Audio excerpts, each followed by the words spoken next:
Lover ಜೊತೆ ಇದ್ದ ಹೆಂಡತಿ ಗಂಡನ ಕೈಗೆ ರೆಡ್ ಹ್ಯಾಂಡ್ ಆಗಿ ಸಿಗಾಕೊಂಡು ನನ್ನ ಹೆಂಡತಿನ ಚುಚ್ಚಾಕ್ಬಿಟ್ಟೆ, ಇವಾಗ ನಾನು ನನ್ನ ಮಗ ಸೋತೋಯ್ತೀವಿ ಅಂತ ಗೋಳಾಡ್ತಿರೋ ವಿಡಿಯೋಗಳು ಸಿಕ್ಕಾಬಟ್ಟೆ ವೈರಲ್ ಆಗ್ತಿದೆ. ತಮಿಳುನಾಡಿನ ತಿರುಚಿನಲ್ಲಿ ನಡೆದಿರೋ ಈ ಇನ್ಸಿಡೆಂಟ್ ಇಟ್ಕೊಂಡು ಒಬ್ಬೊಬ್ಬರು ಒಂದೊಂದು ಕತೆ ಹೇಳ್ತಿದ್ದಾರೆ. ಜೀವ ಕೊಡ್ತಿದ್ದ ಗಂಡ ಜೀವನ ಹಾಳು ಮಾಡದ ಹೆಂಡತಿ ಜೀವನ ತೆಗೆದುಬಿಟ್ಟ, ಮುದ್ದಾದ ಸಂಸಾರ ಮೂರಾಬಟ್ಟೆ ಆಗೋಯ್ತು, ಅವರಿಬ್ಬರ ಮಗು ಬದುಕು ಬೀದಿಗೆ ಬಂದುಬಿಡ್ತು, ಹಾಗೆ ಹೀಗೆ ಅಂತ ವಿಡಿಯೋ ಮಾಡಿ ಬಿಡ್ತಿದ್ದಾರೆ. ಇವುಗಳನ್ನೆಲ್ಲ ನೋಡ್ತೀವಿ, ಕರುಳು ಕಿತ್ತು ಬರುತ್ತೆ. ಅದೇ ಹೊಟ್ಟೆ ಊರಿ ಜನ ಕಮೆಂಟ್ ಮೇಲೆ ಕಮೆಂಟ್ ಹಾಕ್ತಾ ಇದ್ದಾರೆ. ಇಷ್ಟಕ್ಕೂ ಇಲ್ಲೇನಾಗಿತ್ತಪ್ಪ ಅಂತಂದ್ರೆ, ರಾಜ್ ಅತ್ವಿಕ್ ದೇವ್ ಅಂತ ಹೆಸರು ಈ ಮನುಷ್ಯನಿಗೆ ಹೆಂಡತಿ ಜೊತೆಗೆ 2-3 ವರ್ಷದಿಂದ ಹೊಂದಾಣಿಕೆ ತಪ್ಪೋಗ್ಬಿಟ್ಟಿದೆ. ಆ ಹೆಣ್ಣು ಮಕ್ಕಳಿಗೆ ಜೋಸೆಫ್ ಅನ್ನೋ ಜೊತೆ ಫ್ರೆಂಡ್ಶಿಪ್ ಇತ್ತಂತೆ, ಫ್ರೆಂಡ್ಶಿಪ್ಪು ರಿಲೇಶನ್ಶಿಪ್ ಆಗಿದೆ, ಅದೆಲ್ಲ ಬೇಡ ಬಿಡ್ಬಿಡು ಅಂತ ಇವಯ್ಯ ಹೇಳಿದ್ರು. ಆ ಹೆಣ್ಣು ಮಗಳು ಬಿಡೋದಕ್ಕೆ ರೆಡಿ ಇರ್ಲಿಲ್ವಂತೆ. ಇಲ್ಲೊಂದು 2 ವರ್ಷದ ಹಿಂದೆ ಇವನನ್ನೇ ಬಿಟ್ಟು ನನಗೆ ಗಂಡನೂ ಬೇಡ ಮಗುನೂ ಬೇಡ ಜೋಸೆಫೇ ಸಾಕು ಅಂತ ಆ ಜೋಸೆಫಿಂದನೇ ಹೋಗ್ಬಿಟ್ಟಿತ್ತಂತೆ ಈ ಹೆಣ್ಣು ಮಗಳು. ನಮ್ಮಲ್ಲೂ ಇಂಥದ್ದೇ ಒಂದು ಇನ್ಸಿಡೆಂಟು ಸಖತ್ ಸೌಂಡ್ ಮಾಡಿತ್ತು. ಇವಾಗ ಅವರು ಸೋಷಿಯಲ್ ಮೀಡಿಯಾ ಇನ್ಫ್ಲುಯೆನ್ಸರ್ ಆಗ್ಬಿಟ್ಟವ್ರೆ. ಹಿಂಗೆಲ್ಲ ಆಗೋಯ್ತಲ್ಲ ಅಂತ ಹೇಳ್ಬಿಟ್ಟು ಹಿರಿಕರೆಲ್ಲ ಸೇರಿಕೊಂಡು ಆ ಹತ್ವಿಕ್ ನಾವು ಕೂರಿಸ್ಕೊಂಡು ಇನ್ಯಾಕೆ ಬೇಕೋ ಅವ ಅಮ್ಮನ ಸವಾಸ, ಡೈವರ್ಸ್ ತಗೊಂಡು ಮಗಿನ ನೋಡ್ಕೊಂಡು ನೀನು ಪಾಡಿ ಇದು ಬಿಡು, ಇಲ್ಲಿರೋದಕ್ಕೆ ಕಷ್ಟ ಅನ್ಸುತ್ತೆ, ಚೆನ್ನೈ ಕಡೆ ಹೋಗ್ಬಿಡು ಅಂತ ಬುದ್ಧಿ ಹೇಳಿದ್ರಂತೆ. ಈ ಮನುಷ್ಯಂದು ಒಂದೇ ಹಠ, ನನ್ನ ಮಗನಿಗೆ ತಾಯಿನೂ ಬೇಕು ನನಗೆ ಹೆಂಡ್ತಿನೂ ಬೇಕು, ಒಂದ್ಸಾರಿ ನನ್ನ ಹೆಂಡ್ತಿನ ಮೀಟ್ ಮಾಡಿಸೋದ್ರೆ ಹೆಂಗೋ ಕನ್ವಿನ್ಸ್ ಮಾಡ್ಬಿಡ್ತೀನಿ ಅಂತ ಈ ಮನುಷ್ಯನ ಹಠ. ಆ ಕಡೆ ಆ ಜೋಸೆಫು ಭೇಟಿ ಮಾಡೋದಕ್ಕೆ ಅಂತ ಹೋಗ್ಬಿಟ್ರೆ ನಿನ್ನ ಗಂಡ ನೀನು ಕೊಂದೇ ಬಿಡ್ತಾನೆ ಅಂತ ಆ ಹೆಣ್ಮಗಳಿಗೆ ತಡೀತಿದ್ದಂತೆ.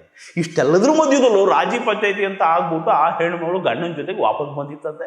ಗಂಡನ ಜೊತೆ ಬಂದಿದ್ರು, ಫ್ರೆಂಡಿನ ಜೊತೆಗಿನ ಕಾಂಟ್ಯಾಕ್ಟ್ ಮಾತ್ರ ಬಿಟ್ಟಿರ್ಲಿಲ್ವಂತೆ. ಹಿಂಗಿರ್ಬೇಕಾದ್ರೆ ಒಂದಿನ ಸಡನ್ ಆಗಿ ಗಂಡ ಮನೆಗೆ ಬಂದ್ರೆ ರೂಮಲ್ಲಿ ಜೋಸೆಫು, ಮನೆಯಲ್ಲಿ ಯಾವಾಗಲೂ ಸೀರೆ ಚೂಡಿದಾರ ಹಾಕೊಂಡು ಗೌರವಂತರ ಇರ್ತಿದ್ದ ಹೆಂಡತಿ ಗೌನ ಹಾಕೊಂಡು ಮಡೋನ ಥರ ನಿಂತುಬಿಟ್ಟೆ, ರೆಡ್ ಹ್ಯಾಂಡಾಗಿ ಹಿಡಿದುಬಿಟ್ಟೆ ಅಂತ ಗಂಡ ರೋಚಿಕೆ ನಿಂತ್ಬಿಡ್ತು.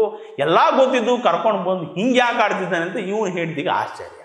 ಪ್ರಪಂಚಕ್ಕೆ ಏನೋ ಹೊಸದನ್ನು ತೋರಿಸ್ಬೇಕು ಅಂತ ಈ ಮನುಷ್ಯನಿಗೆ ಆತರ, ಕೈಯವನನ್ನು ಹೊರಗೆ ಅಂತ ಇದು ಕೂಗಾಡುತ್ತೆ. ಯಾಕೆ ಹಿಂಗೆ ಆಡ್ತೀಯ, ಸುಮ್ಮನಿರು, ಸೀಕ್ರೆಟ್ ಮಾಡಬೇಡ ಅಂತ ಆ ಹೆಣ್ಮಕ್ಳು. ಒಳಗಿರೋ ಜೋಸೆಫನ ಪ್ರಪಂಚದ ಮುಂದೆ ಬೆತ್ತಲೆ ಮಾಡಲೇಬೇಕು ಅಂತ ಈ ಹತ್ವಿಕ್ಕು ವಿಡಿಯೋ ಆನ್ ಮಾಡ್ಕೊಂಡು ಹಡಗ್ ಬಿದ್ದು ನಿಂತ್ಕೊಂಡ್ಬಿಟ್ಟೈತೆ. ಕಡೆಗೆ ಆ ಹೆಣ್ಮಗಳು ಜೋಸೆಫ್ರ ಬನ್ನಿ ಹೊರಗೆ ಅಂದಿದ್ದೆ ತಡ, ಆ ಜೋಸೆಫ್ ಹೊರಗೆ ಬಂದಿದ್ದ ಸ್ಪೂಡಲ್ಲಿ ಎದ್ನೋ ಬಿದ್ದು ಓಡಕ್ಕಿಟ್ಕೊಡ್ತು.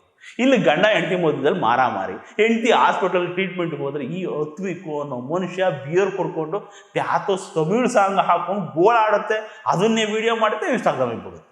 ಮಗುನ ಕೂರಿಸ್ಕೊಂಡು ಕರುಳು ಕಿತ್ತು ಬರೋ ಥರ ಮಾತಾಡುತ್ತೆ, ಹೆಂಡತಿಗೆ ಚುಚ್ಚು ಬಂದಿದ್ದೀನಿ ಈಗ ನಾನು ಮಗು ಜೊತೆ ಸತ್ತೋಗ್ಬಿಡ್ತೀನಿ ಅನ್ನುತ್ತೆ, ಅದನ್ನೇ ವಿಡಿಯೋ ಮಾಡುತ್ತೆ, ಇನ್ಸ್ಟಾಗ್ರಾಮಿಗೆ ಬಿಡುತ್ತೆ. ಸಾವು ಅಂದ್ರೇನು ಅಂತಾನೆ ಅರ್ಥ ಆಗದಿರೋ ಮಗು ಭಯ ಆಗ್ತಿದಪ್ಪ ಅಂತ ಹೇಳುತ್ತೆ. ಜನ ಕರುಳು ಕಿತ್ಕೊಂಡು ಕೊರಳಿಗೆ ಹಾಕೊಂಡು ಕಮೆಂಟ್ ಹಾಕ್ತಾರೆ. ಸಂಸಾರ ಸಂಬಂಧಗಳು ಹೊರಗಡೆಯಿಂದ ನಿಂತ್ಕೊಂಡು ನೋಡಿದಷ್ಟು ಮಾತ್ರ ಇರಲ್ಲ ಕಣ್ರಿ, ಒಳಗೆ ಇನ್ನೂ ಏನೇನೋ ಇರುತ್ತೆ. ಅದನ್ನೆಲ್ಲ ಒಳಗಿರೋರು ಹೇಳಲ್ಲ, ಹೊರಗಿರೋರಿಗೆ ಕಾಣಲ್ಲ. ಸಂಸಾರದಲ್ಲಿ ಸಾರ ಇಲ್ಲದೆ ಇದ್ದಾಗ ಬಲವಂತಕ್ಕೆ ಏನೂ ಸರಿ ಆಗಲ್ಲ. ಕೊಂದ್ರೆ ತನ್ನನ್ನೇ ತಾನು ಕೊಂದ್ಕೊಂಡ್ರೆ ಯಾವುದೂ ಬದಲಾಗಲ್ಲ. ಇಲ್ಲಿ ಅಷ್ಟೂ ದುರಂತದ ಭಾರ ಹೊರೋದು ಮಾತ್ರ ಏನೂ ಅರಿಯದ ಆ 4 ವರ್ಷದ ಮಗು. ಇದು ಯಾವ ಪಾಪಕ್ಕೆ ಈ ಶಿಕ್ಷೆ ಅಂತ ಹೇಳಿ ಅಪ್ಪ ಅನ್ನಿಸ್ಕೊಂಡು ಅವನು ಪಕ್ಕದಲ್ಲಿರುವಾಗಲೇ ಮಗ ಭಯ ಆಗ್ತಿದೆ ಅಂತ ಹೊತ್ತಾಗಲೇ ಅಪ್ಪ ಸತ್ತೋದ ಹಾಕೊಂಡ್ರಿ.